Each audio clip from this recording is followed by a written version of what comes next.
नमस्कार मंडळी, स्वागत आहे तुमचं माझ्या चॅनलवर स्नेहल फॅशनवर। तर आपल्याला आज कटोरीचा फ्रंट पार्ट कसा स्टिच करायचा आहे, स्टिचिंग करायचं आहे ते बघायचं आहे। टक्स कसे मारायचे आहेत पुढच्या पार्टला। तर त्यासाठी आपल्याला हा साइड पीस आणि कटोरी पहिले जोडून घ्यायचा आहे। थोडीशी वेगळी पद्धत आहे ही, पण याच्याने कटोरीचे टक्स आपल्याला व्यवस्थित खूप छान बसतात, तिरके वगैरे होत नाहीत किंवा आपल्याला फिटिंग पण परफेक्ट येते याची। या पद्धतीने तुम्ही नक्की ट्राय करून बघा। तर हे दोन्ही जोडून घेतलेले आहेत मी।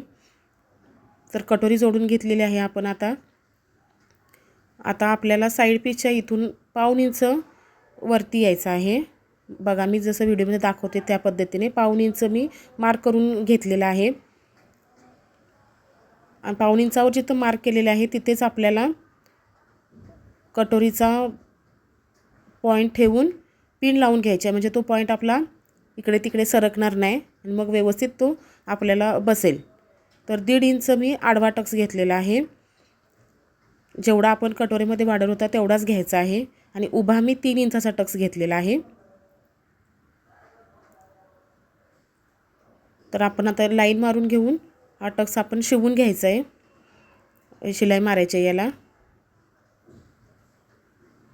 तुम्ही या पद्धतीने ट्राय करून बघा, खरंच खूप छान बसतं। कटोरी परफेक्ट बसते अशी या पद्धतीने आपण शिवल्यानंतर।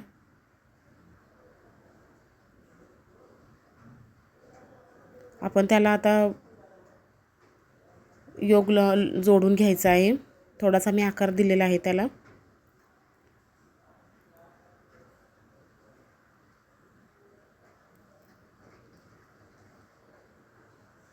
योगपट्टी जोडून झालेली आहे आपली। दुसऱ्या बाजूला पण तसंच करायचं आहे। पाऊण इंच साइड पीसपासून वरती यायचं आहे। जिथे खून केलेली आहे आपण पाऊण इंचाची मार्किंग, त्याच्यावर आपल्याला तो पॉईंट ठेवायचा आहे कटोरीचा। पिन लावून घ्यायची म्हणजे तो हलणार नाही आपला। 1.5 इंचाचा आडवा टक्स घ्यायचा आहे आणि उभा 3 इंचाचा घेतलेला आहे। मग त्याला आपण शिलाई मारून घ्यायची आहे। अशा पद्धतीने तुम्ही ट्राय करून बघा,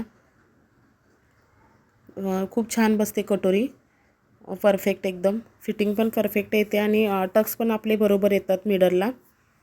तर व्हिडिओ कसा वाटला हे कमेंट करून सांगा।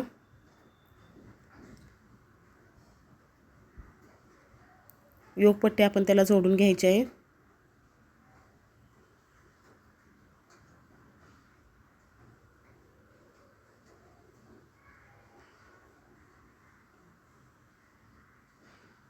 व्हिडिओ आवडला असेल तर व्हिडिओला लाईक करा, कमेंट करा।